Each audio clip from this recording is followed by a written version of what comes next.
का नेता ड्रैगन यहाँ आ गया है और उसकी स्थिति उजागर हो गई है, जिसके लिए तलाशी अभियान शुरू हो गया है। तो लगता है हमारा कैप्टन अपना आपा खोने वाला है। मिस्टर एक मगरमच्छ के पीछे हाथ जोड़कर खड़े होकर पूछा, तो क्या यह हमें क्रांतिकारी सेना का हिस्सा बनाता है? अगर आप मुझसे पूछ रहे हैं तो मैं किससे पूछूं? मगरमच्छ खड़ा हुआ और बोला, चलो दूसरों को बता देते हैं। छुट्टियां खत्म हो गईं, कितना अफसोस है। गोल्डन सिटी के चारों ओर शहर भर में बिखरे ड्रैगन हंटर पायरेट्स के सदस्यों ने अपने ट्रांसपोंडर घोंघों पर कॉल रिसीव की और होटल की ओर वापस चल पड़े। सड़कों पर रायदीन, जिक, महेश और डोरोनी एक साथ दौड़े। उनके लंबे आकार को कोने पर खड़े दो व्यक्तियों ने तुरंत देख लिया। भाई, वह दानव ड्रैगन हंटर पायरेट्स का लगता है। कटाकुरी ने अपनी दोनों बाहें क्रॉस करके रेडेन की जाती हुई आकृति को देखा और उसके पास खड़े पेरोस्पेरो से कहा, मैंने उसकी बाह पर टैटू देखा। बिल्कुल वही है, पेरोस्पेरो ने दांत पीसते हुए कहा। मैंने ड्रेसरोसा में उस दानव को देखा था। धिक्कार है उस कमीने। टेसोरो ने हमें धोखा दिया। ड्रैगन हंटर पायरेट्स तो हमेशा से यहीं रहे हैं। क्या हमें उनका अनुसरण करना चाहिए? कटकुरी ने पूछा। बिल्कुल, पेरोस्पेरो ने अपनी कैंडी केन चाटते हुए कहा। हमें शायद पता न हो कि वे कहाँ जा रहे हैं, लेकिन अगर हम उनका पीछा करेंगे तो ईशान से टकराना तय है। चलो जल्दी से माँ का काम पूरा करते हैं और यहाँ से निकल जाते हैं। बिना मीठी खुशबू के हवा कितनी असहज लगती है। दोनों तुरंत पीछे चले गए। ड्रैगन के ठिकाने का अचानक पता चलने के कारण टेसोरो को भारी संख्या में सैनिकों को तैनात करना पड़ा। वह अब बिग मा पायरेट्स और ड्रैगन हंटर पायरेट्स के बीच टकराव को रोक नहीं पा रहा था, जो एक अपरिहार्य श्रृंखलाबद्ध प्रतिक्रिया थी। अगर टेसोरो को ये सब पता होता तो शायद उसे अपने शुरुआती फैसलों पर पछतावा होता, लेकिन अब ये सब उसके बस से बाहर था। होटल के एक बड़े कॉन्फ्रेंस रूम में ईशान गंभीर भाव से मेज के सिरहाने बैठा था। होटल के कर्मचारी बहुत पहले ही चले गए थे और सिर्फ कैरिना ही ईशान के बगल में घबराई हुई बैठी थी। उसे समझ नहीं आ रहा था कि क्या कहे। इस बीच ड्रैगन हंटर पायरेट्स के सदस्य धीरे धीरे वापस लौट रहे थे और सम्मेलन कक्ष में एकत्रित हो रहे थे। लौटते हुए उन्होंने कुछ अफवाहें पहले ही सुन ली थीं। ड्रैगन हंटर पायरेट्स में ईशान की रिवॉल्यूशनरी आर्मी के सदस्य के रूप में पहचान कोई रहस्य नहीं थी, इसलिए सभी ने अंदाजा लगा लिया कि ईशान क्या योजना बना रहा होगा और चुपचाप दूसरों के आने का इंतजार करने लगे। तभी कॉन्फ्रेंस रूम का दरवाजा फिर से खुला। हालांकि ड्रैगन हंटर पायरेट्स नहीं बल्कि आओकिजी और उसका समूह अंदर आया था। ईशान को कोई आश्चर्य नहीं हुआ। उसने आओकिजी की तरफ सिर हिलाया, जिसने उत्सुकता से कुइना को देखा। वे उस होटल को ढूंढने में सक्षम थे जहां ड्रैगन हंटर समुद्री डाकू रुके हुए थे, क्योंकि कुइना के पास कागज का एक छोटा सा टुकड़ा था। यह विवर कार्ड ईशान ने कुइना के लिए छोड़ा था। इससे आओकिजी ईशान और कुइना के बीच के रिश्ते को लेकर और भी उलझन में पड़ गया। माफ करना एडमिरल कुजान, ईशान ने मुस्कुराते हुए कहा। मैं आपसे कुछ बात छिपा रहा था। दरअसल कुइना मेरी बहन है।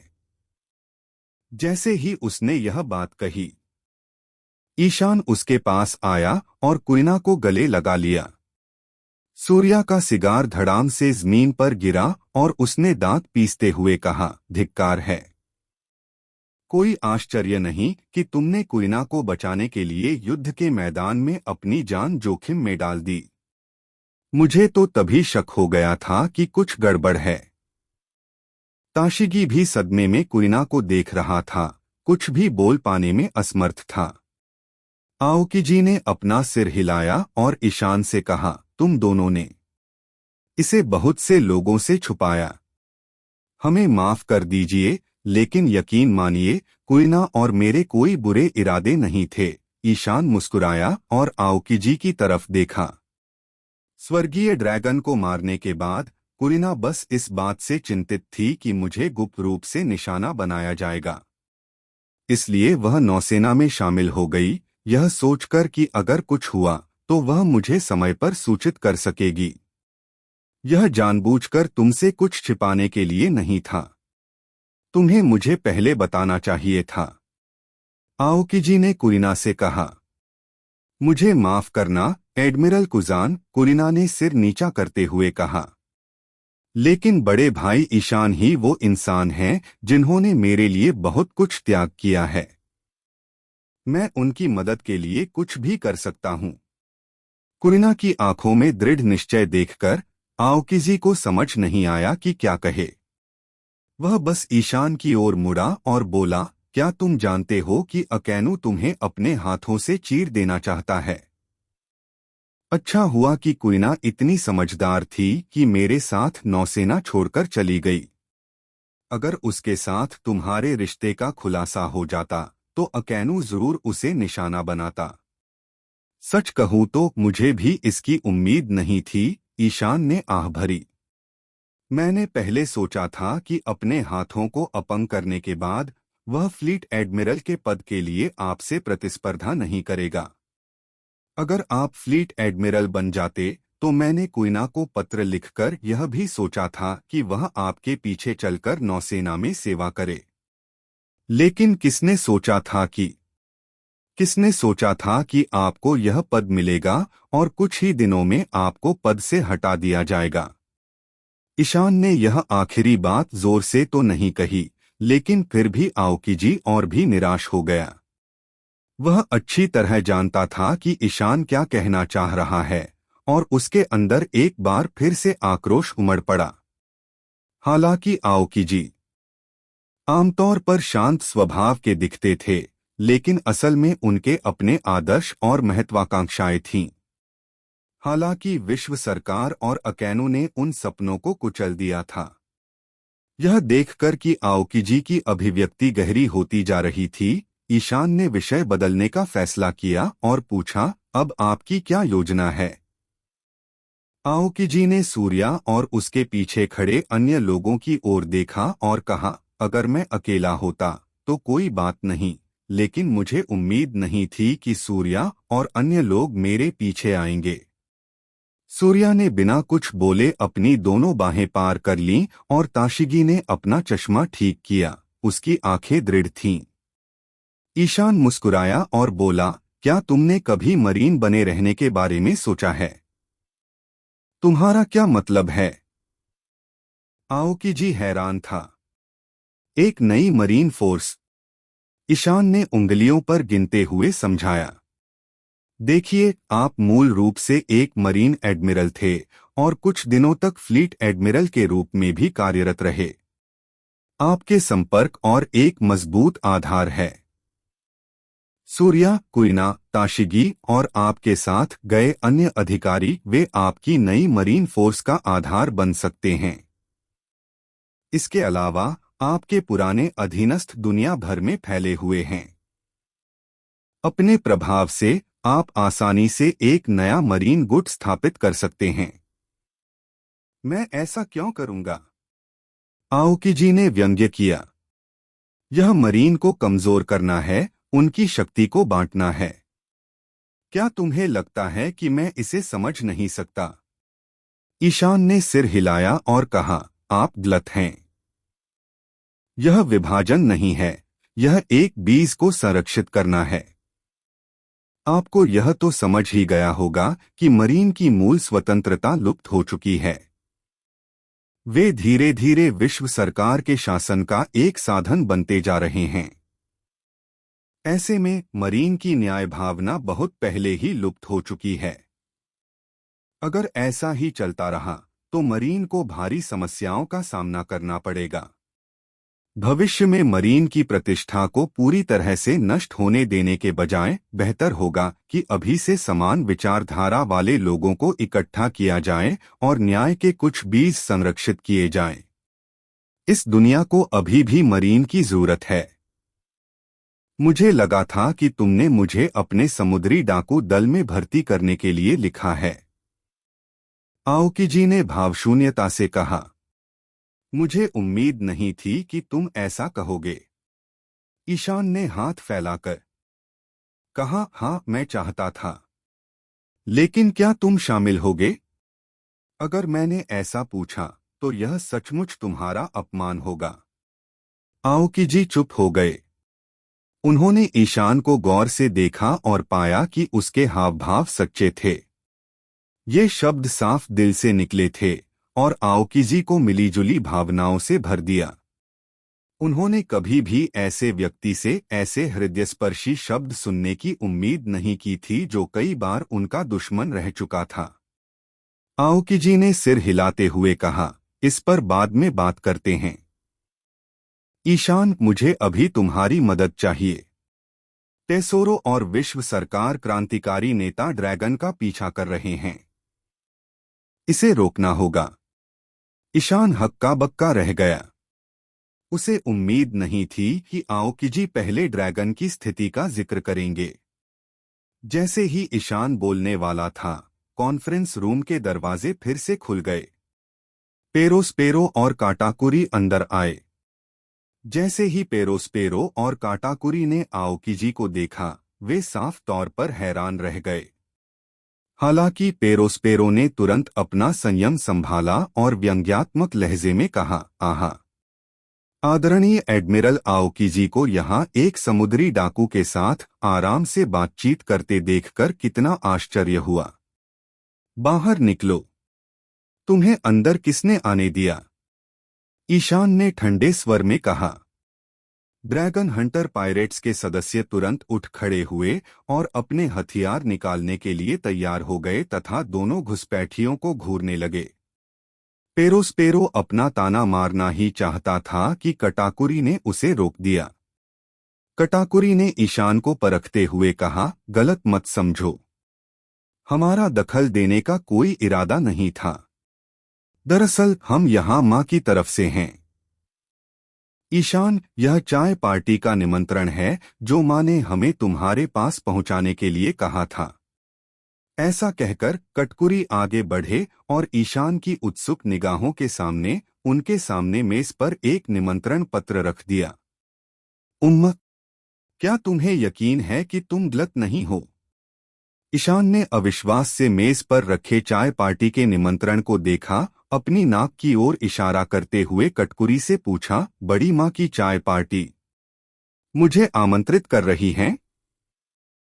यह केवल ईशान ही नहीं था, यहाँ तक कि ड्रैगन हंटर पायरेट्स के सदस्यों ने भी एक दूसरे को हैरानी भरी नजरों से देखा। उनके चेहरे पर भ्रम की स्थिति थी।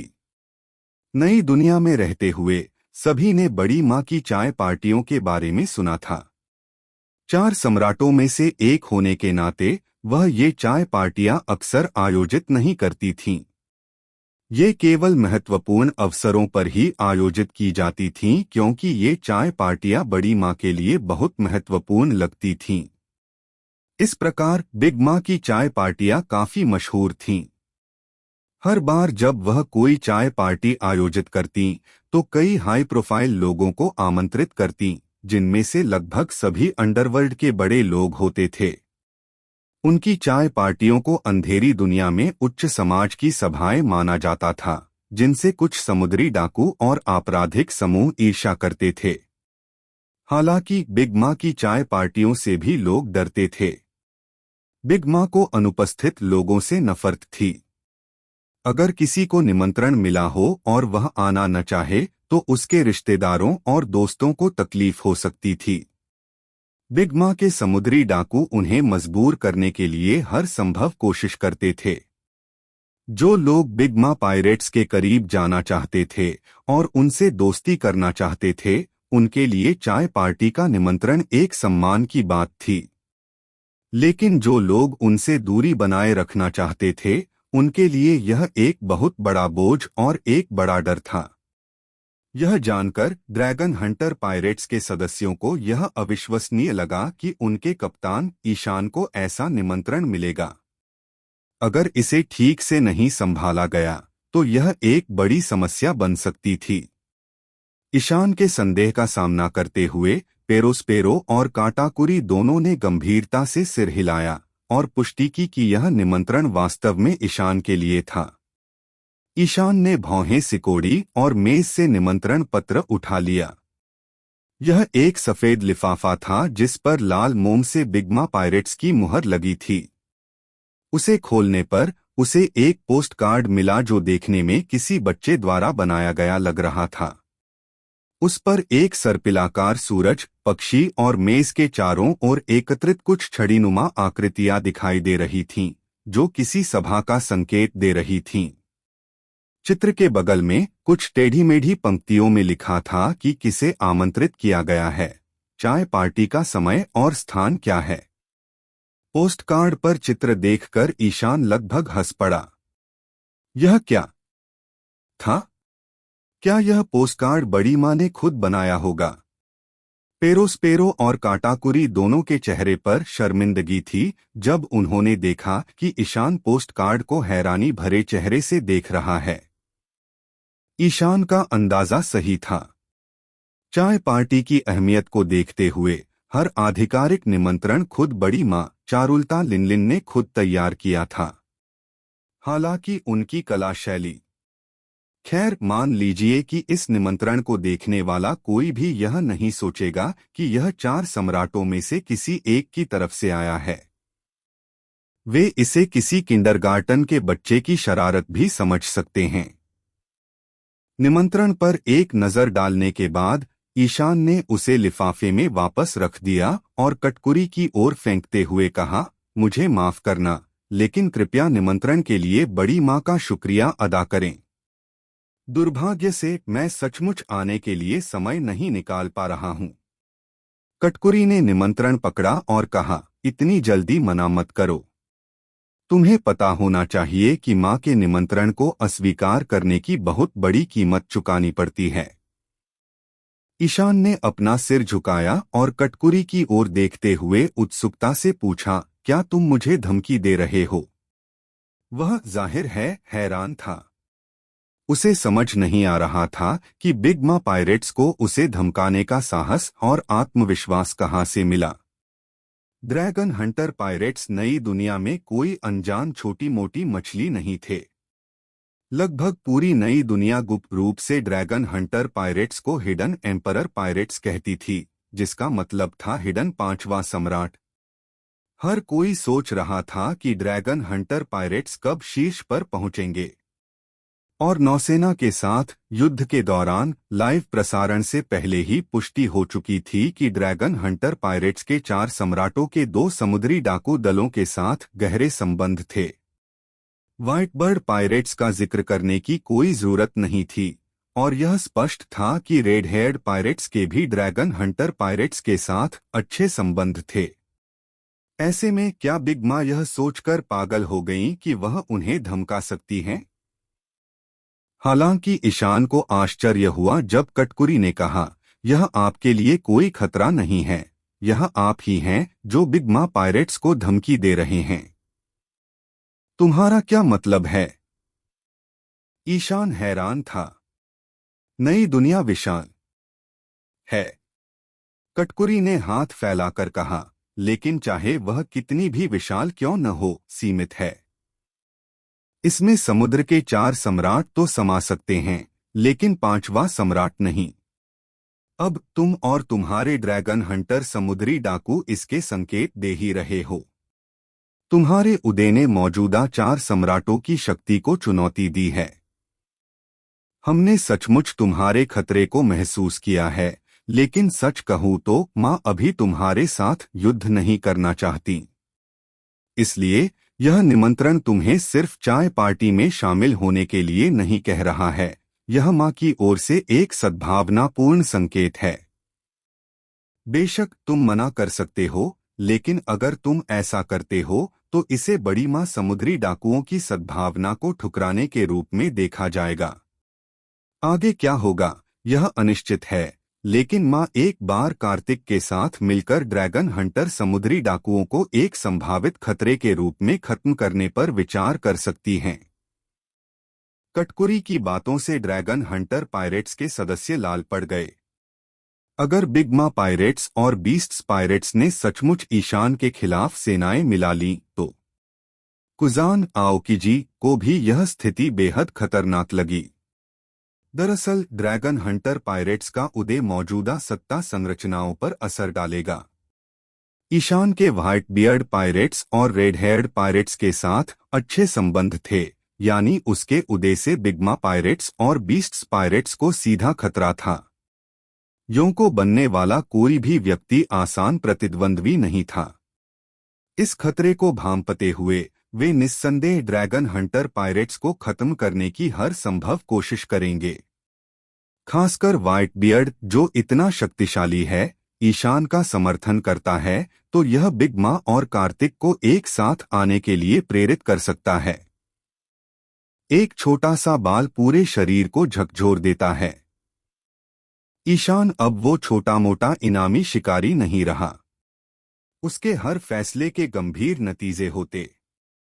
इस समय सभी की निगाहें ईशान पर टिकी थीं कि वह कैसी प्रतिक्रिया देगा। ईशान ने कटाकुरी और उसके हाथ में निमंत्रण पत्र देखकर भौहें सिकोड़ लीं। कुछ देर सोचने के बाद आखिरकार उसने हाथ बढ़ाकर कटाकुरी से निमंत्रण पत्र वापस ले लिया और पूछा, बड़ी माँ की तथाकथित सद्भावना का आखिर क्या मतलब है? बात सीधी है, कटकुरी ने कंधे उचका दिए। माँ भी कार्तिक से नफरत करती है। अगर तुम इस चाय पार्टी में उसके साथ मिलकर किसी सहमति पर पहुंच जाओ तो शायद बिग मा पायरेट्स तुम्हारे साथ खड़ी हो जाएंगी, कार्तिक को हराने में तुम्हारी मदद करेंगी और योंको के रूप में कार्तिक की जगह तुम्हें लेने देंगी। यह सुनकर सूर्या और ताशिगी इतने हैरान हो गए कि वे लगभग उछल पड़े। क्या इस तरह का पैंतरा संभव भी था? ईशान भी उतना ही हैरान था। उसने उम्मीद नहीं की थी कि कटाकुरी ऐसा कुछ कहेगा। उसने शुरू में सोचा था कि कटाकुरी ज्यादा से ज्यादा अनाक्रमण संधि का सुझाव देगा। अब ऐसा लग रहा था कि बिग मा वास्तव में उसे सत्ता में आने में सहायता करना चाहती थीं। पेरोस्पेरो ईशान के हैरान चेहरे से काफी खुश हुआ।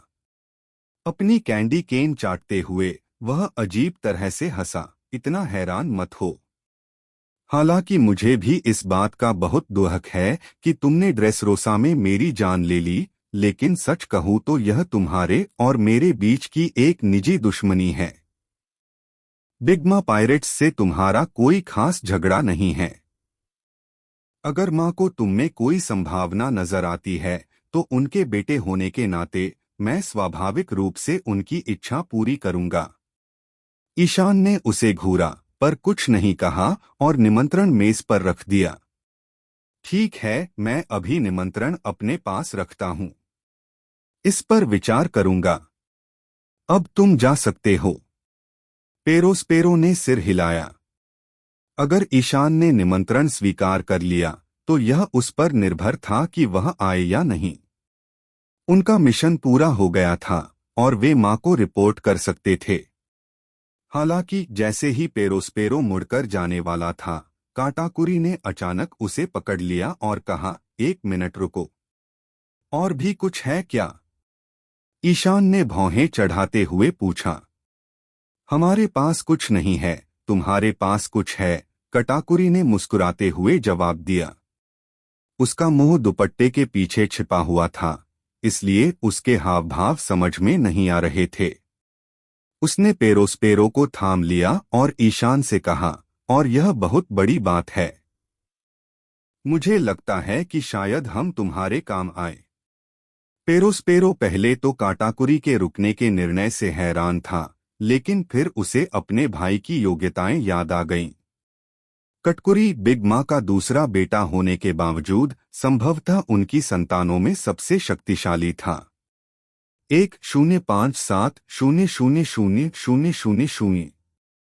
बेरीज और विशेष पैरामेशिया मोची मोची नो मी के इनाम के साथ उसके पास असाधारण रूप से शक्तिशाली केनबुनशोकु हकी भी था, जिससे वह भविष्य की झलकियां देख सकता था। कटाकुरी ने अवश्य ही कुछ महत्वपूर्ण घटित होने का दर्शन किया होगा, जिसने उसे रुकने के लिए प्रेरित किया। उस पल ईशान को भी कटाकुरी की क्षमताएं याद आईं, जिससे उसकी भौहें तन गईं।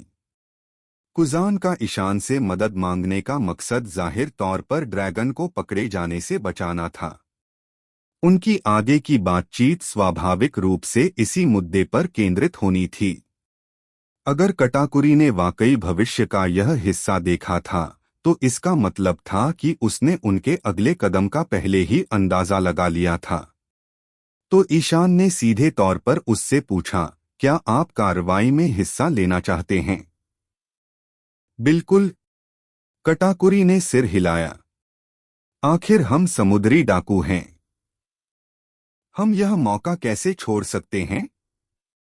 वैसे भी माँ की चाय पार्टी के लिए हमें एक छोटा सा तोहफा लाना है, और अभी यही सही मौका है। तुम्हें कितना चाहिए? ईशान ने पूछा।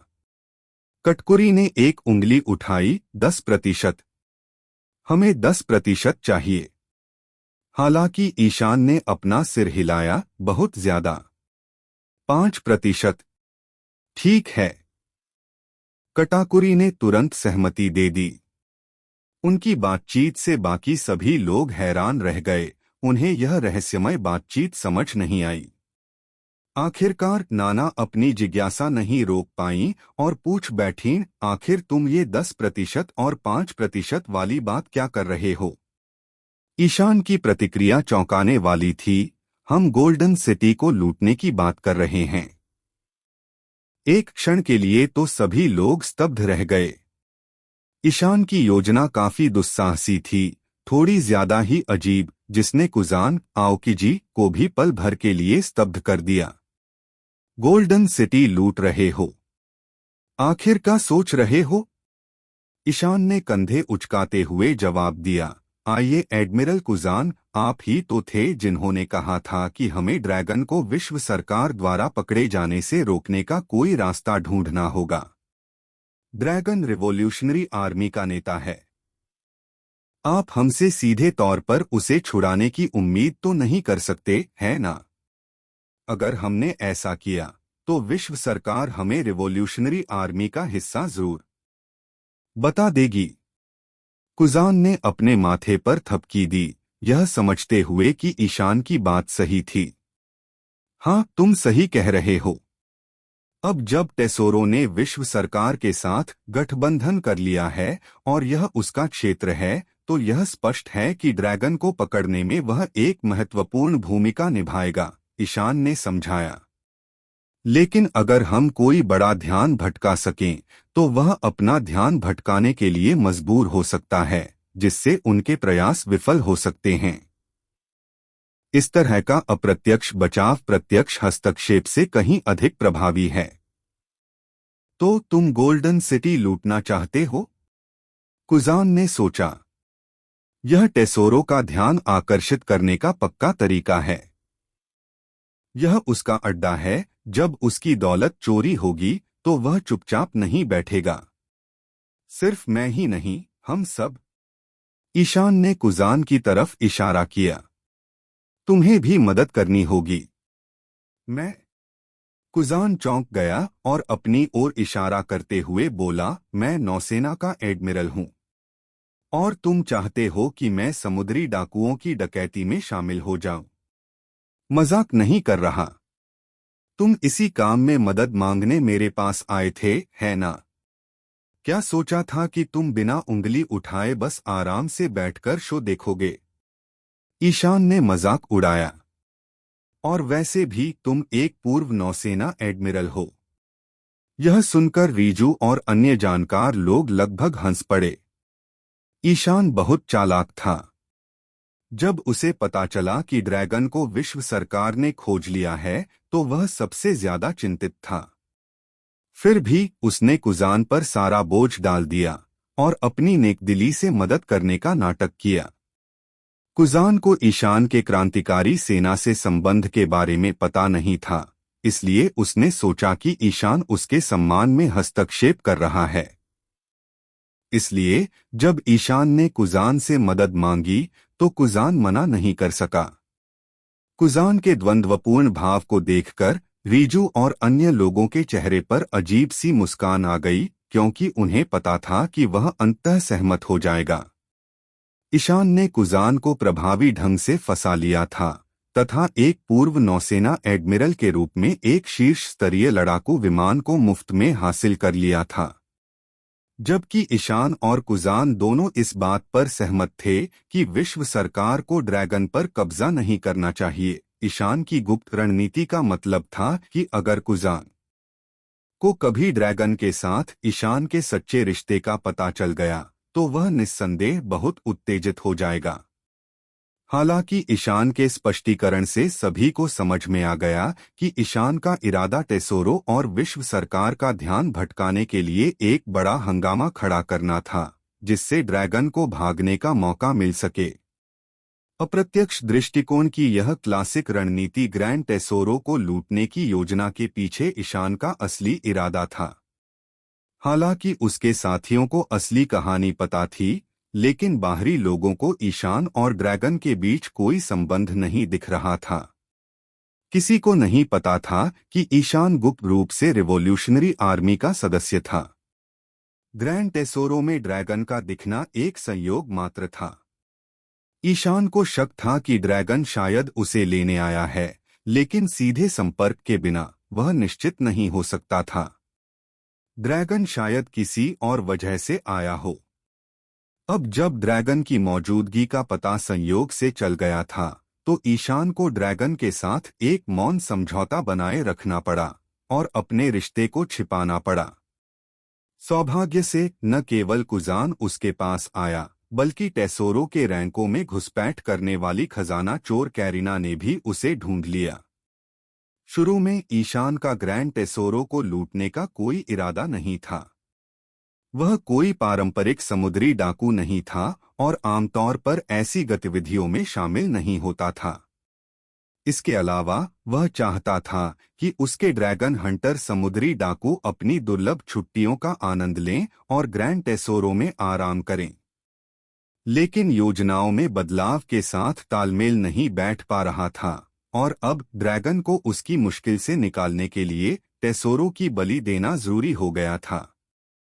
कैरिना के आने से ईशान की डकैती की योजना एक ऐसा मौका बन गई जो उसके हाथ लग गया। पेरोस्पेरो और कटाकुरी का आना एक अप्रत्याशित मोड़ था। उसका इरादा उन्हें शामिल करने का नहीं था, लेकिन कटाकुरी की भविष्य जानने की क्षमता वाकई एक कमी थी। कटाकुरी ने उसकी योजना को देख लिया था। ईशान को जल्द ही इन दोनों के शामिल होने के फायदे का अंदाजा हो गया। अतिरिक्त ताकत पूर्व नौसेना एडमिरल कुजान के रूप में आई, जिसने बिग्मा के समुद्री डाकू दल को बलि का बकरा बना दिया। अरे टेसोरो, बात ये नहीं है कि हमारी सेनाएं कमजोर हैं, बात बस इतनी है कि दुश्मन बहुत चालाक है। हमारे ड्रैगन हंटर समुद्री डाकू पूरी तरह से नेकी से भरे हैं और हम डकैती जैसा घिनौना काम कैसे कर सकते हैं। बात बस इतनी है कि बड़ी माँ के 2 बेटों को अपनी माँ के लिए तोहफे लाने की चाहत में तुम्हारे खजाने का भंडार पसंद आ गया। फिर उन्होंने देखा कि हमारे दल के पास संख्याबल है और उन्होंने हमें लूट का माल उनके लिए ले जाने के लिए मजबूर किया। अगर किसी को दोष देना है तो बिग माँ के समुद्री लुटेरों को दोष दो। हम असल में निर्दोष हैं। यदि पेरोस्पेरो, काटाकुरी, कुजान और टेसोरो इस समय ईशान के विचार सुन सकते तो वे शायद मदद के लिए चिल्लाते हुए उछलकूद कर रहे होते। धिक्कार है। असली मास्टरमाइंड तो तुम हो, है ना? क्या योजनाएं इतनी गहरी नहीं हो सकती? लोगों के बीच विश्वास के बारे में क्या? लेकिन दुर्भाग्यवश उनमें से किसी के पास टेलीपैथी नहीं थी, इसलिए वे केवल भ्रम की स्थिति में ही ईशान की योजना का अनुसरण कर सके।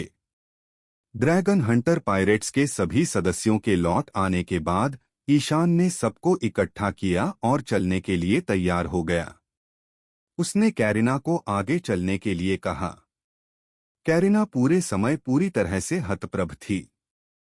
भगवान उसका भला करे, उसने टेसोरो को ईशान और ड्रैगन हंटर पायरेट्स का जिक्र बड़ी आशंका से ही करते सुना था।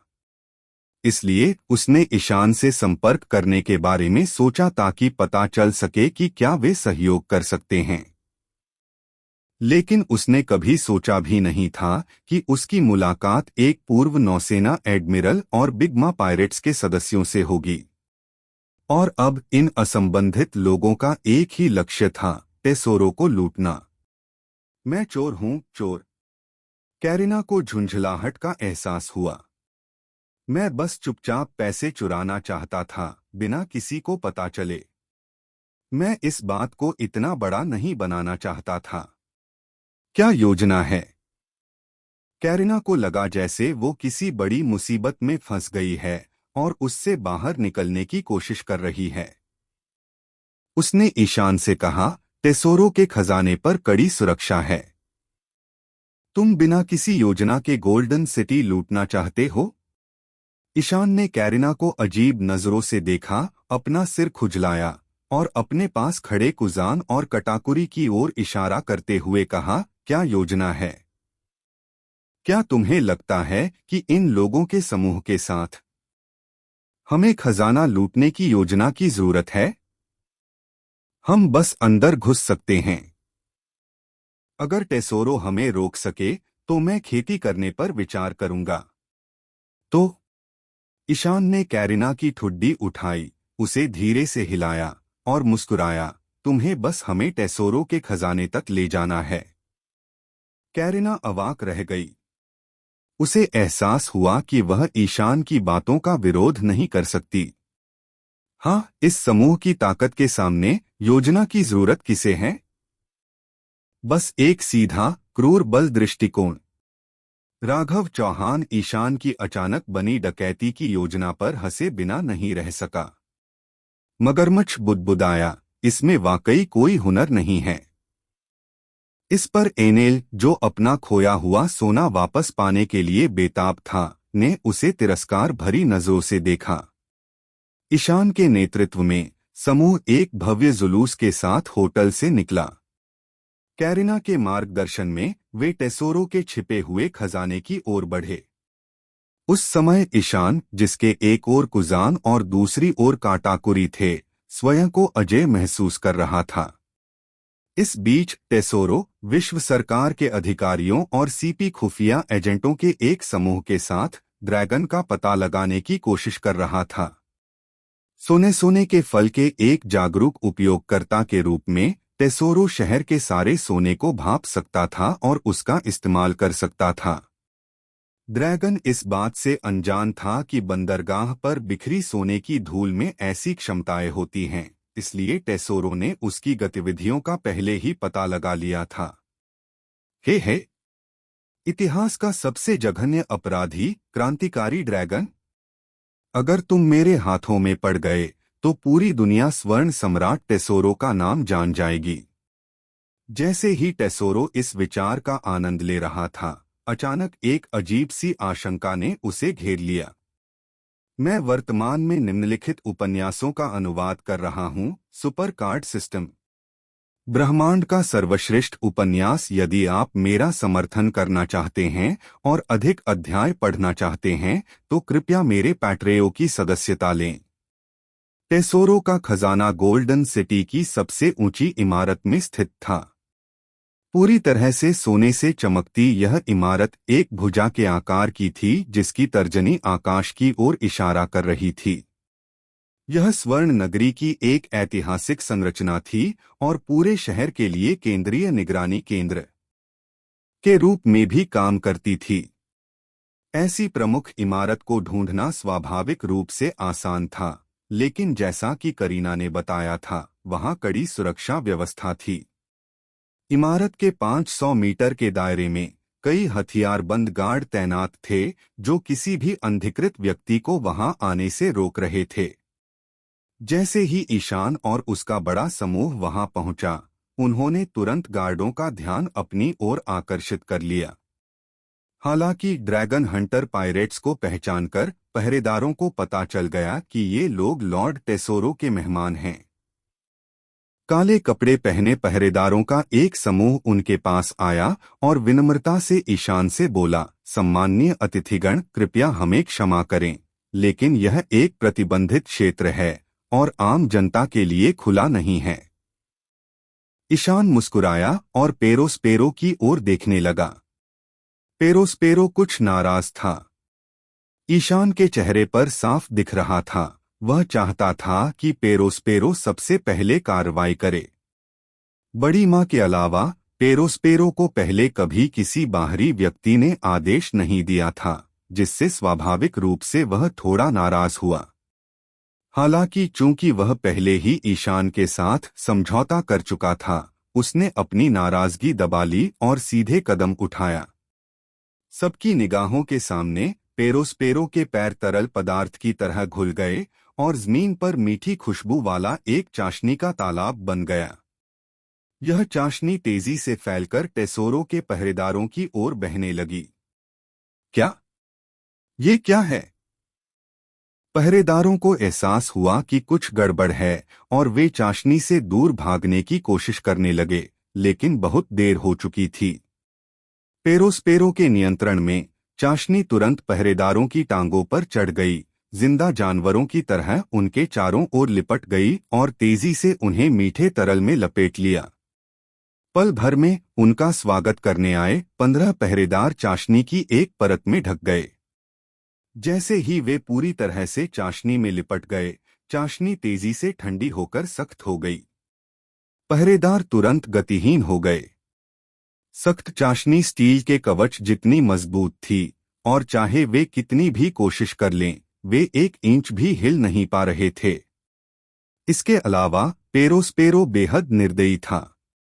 उसके नियंत्रण में चाशनी ने न सिर्फ पहरेदारों के शरीर को ढक दिया, बल्कि उनके चेहरों को भी पूरी तरह से ढक लिया।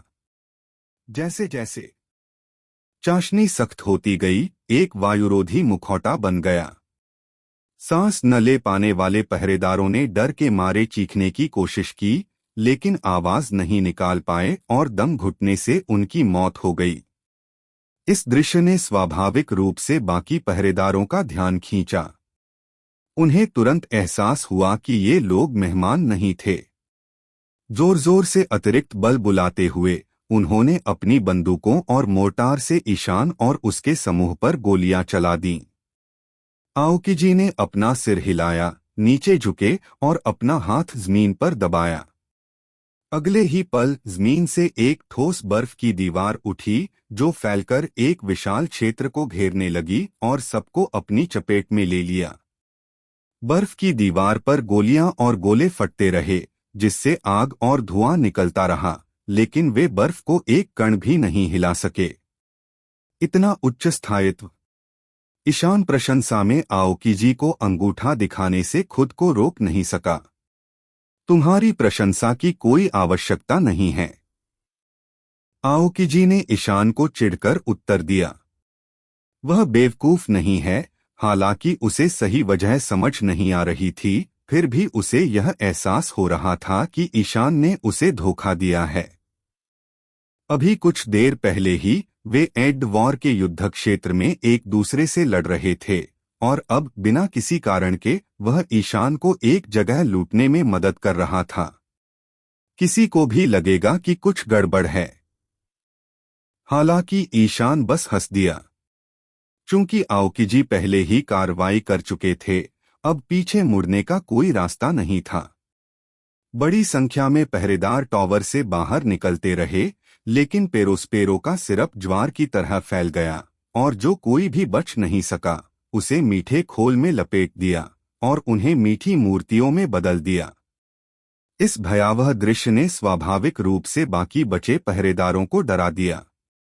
जैसे जैसे पेरोस्पेरो ने ज्यादा से ज्यादा पहरेदारों को अपने वश में किया, गोलीबारी और तोपखाना का गोलाबारी काफी कमजोर पड़ गई, जिससे ईशान और उसका समूह टावर की ओर बढ़ता रहा। जल्दी करो, दरवाजा बंद करो, हम उन्हें अंदर नहीं आने दे सकते। एक प्रमुख गार्ड चिल्लाया, अपने आदमियों को टावर के